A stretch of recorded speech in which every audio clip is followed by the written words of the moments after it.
तुम्हारा रूप देखकर, रंग देखकर, तुम्हारे कपड़े देखकर, तुम्हारा पहनावा देखकर, तुम्हारा स्वरूप देखकर परमात्मा नहीं, तुम्हारा भाव देखकर आता है। भाव देखकर। हवन करने बैठे हो, यज्ञ करने बैठे हो, पंडित जी ने कहा आज तुम्हारे यहाँ सत्यनारायण जी की कथा है, सत्यनारायण भगवान का पूजन का सामान लेकर आना। पहुंच गए, देवी जी बैठ रही है, नवरात्रे का पूजन का सामान लिया आओ। गणेश जी बैठ गए, गणेश जी का सामान लिया आओ। और दुकान वाले के पास जाकर क्या कहा तुमने? घर का घी 540 रुपए किलो, पूजन का घी 100 रुपए किलो।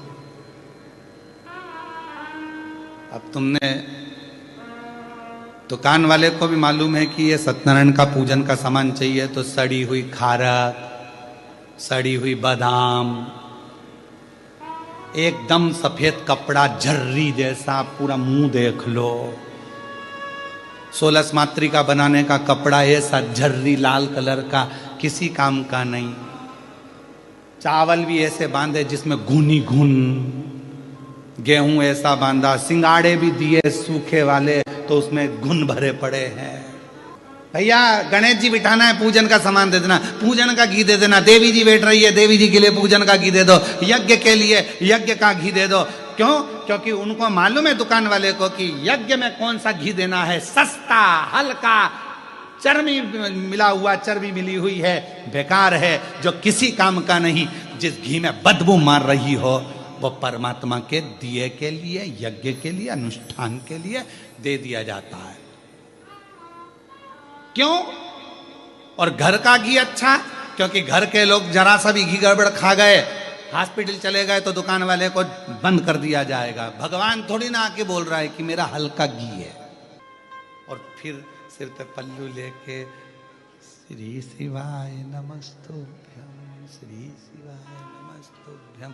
शंकर जी सोचे 100 रुपए किलो वाली अम्मा घर ले गई 500 का, लाई मंदिर 100 का। शंकर जी पे मल रही और क्या कह रही, बाबा 25 लाख रुपए अटके पड़े हैं, कहीं से दिलवा दो।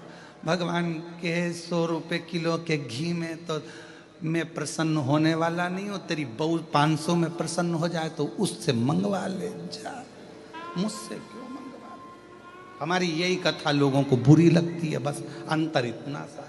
अब इसमें कुछ बुरा लगने वाली बात है क्या? पर विवाद लोग इसी में छेड़ देते हैं। महाराज ऐसा बोल, कौन ने कहा तुम 100 रुपए का घी दो या 50 रुपए का घी दो या 500 का घी दो? शिव महापुराण तो कह रही है कुछ मत दो, दिल दो ना, पर जैसा तुम खाते हो। कितना सुंदर कहा शिव महापुराण में, देसी गौ माता का 1 चम्मच में 1 बूंद दूध पानी में मिलाकर शिव जी को चढ़ा दो। पर केमिकल का दूध, थैली का दूध, डब्बे का दूध, पॉलीथिन का दूध, भैंस का दूध शिव जी को मत चढ़ाओ। जर्सी का दूध शिव जी को मत चढ़ाओ, 1 बूंद चढ़ाओ। शिव जी ने ये थोड़ी ना किया कि तुम मुझको ढेर सारा ला के दो। शंकर भगवान ने कभी कहा कि मुझे घी ला कर दो ढेर सारा? नहीं, तुम्हारे पास हो तो दो, नहीं तो दिल दे दो। और अगर ये भी नहीं दे सकते तो मंदिर में से थोड़ा सा बेलपत्र उठाओ, दो और वापिस चढ़ा दो। हम तो ये भी नहीं कह रहे कि घर से तुम पानी भर के लाओ, कि लोटा भर के लाओ, कि ये भर के लाओ, कि वो भर के लाओ। तुम तो खुद अपने दिल में मुझे भर के लियाओ और आके 1 बेलपत्र उठा के मेरी चढ़ा दो, बस, और कुछ भी नहीं चाहिए। अब हमने तो कहा भैया 1 किलो घर का घी बांध दो, बादाम का हलवा बनाना है, और देवी जी बैठने वाली नवरात्र में, तो 1 किलो जोत लगाने का घी बांध दो। अब जोत लगाने का घी बंधवा लिया, ऐसा घी जोत जला के बैठे कि मच्छर भी नहीं आ रहा। अब मच्छर उस घी के कारण नहीं आ रही, बदबू है। मच्छर ने सोचा कहाँ जाऊं, दूसरी जगह सुसाइड कर लूंगा, पर इसके पास नहीं जाऊंगा। मच्छर भी चला। जब मच्छर ऐसे घी के पास में नहीं आए तो भगवान कैसे आएगा रे? हे बेलूर वालों, 1 चावल का दाना दो पर पूरा दो, भले 1 बूंद घी दो पर अच्छा दो। भगवान कभी नहीं कहेगा कि तू 250 ग्राम चढ़ा कि 1 किलो चढ़ा, अच्छा दीजिए।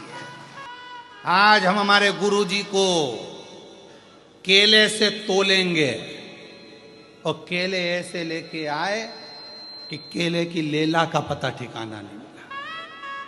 वो केला मालूम पड़े अंदर से दब गया, कछोड़ गया, पूरा केला भी केला, मेरा तो मृत्यु हो चुकी है, अब खाने के लायक ही नहीं बचा, क्या करें। भगवान को चढ़ाया तो ऐसा चढ़ाया, क्या मतलब। नहीं लिखा हमारी पुराणों में, शास्त्रों में कि तुम 10 किलो चढ़ाओ कि 100 किलो चढ़ाओ। पूरी पुराण उठाकर देखना, शिव पुराण में कहीं लिखा हो कि भगवान कह रहे हैं या वेद व्यास जी लिख रहे हैं कि मुझे 10 किलो घी चढ़ाना, कि मुझे दही 1 किलो चढ़ाना, कि 50 किलो मुझे दूध चढ़ाना। कहीं शिव महापुराण के अंदर, लिंग पुराण में, स्कंद पुराण में, कूर्म पुराण में, भविष्य पुराण में, अग्नि पुराण में, पद्म पुराण में, ब्रह्म विवर्त पुराण में, नारद पुराण में, नर्मदा पुराण में, तुम कूर्म पुराण में जितनी पुराण उठाकर देखो, कहीं नहीं लिखा मिलेगा कि भगवान को 100 किलो दूध चढ़ाना कि 101 किलो दही चढ़ाना। बस लिखा है दूध चढ़ाना, लिखा है दही चढ़ाना, लिखा है शहद चढ़ाना, मधु चढ़ाना, पर क्वांटिटी नहीं लिखी।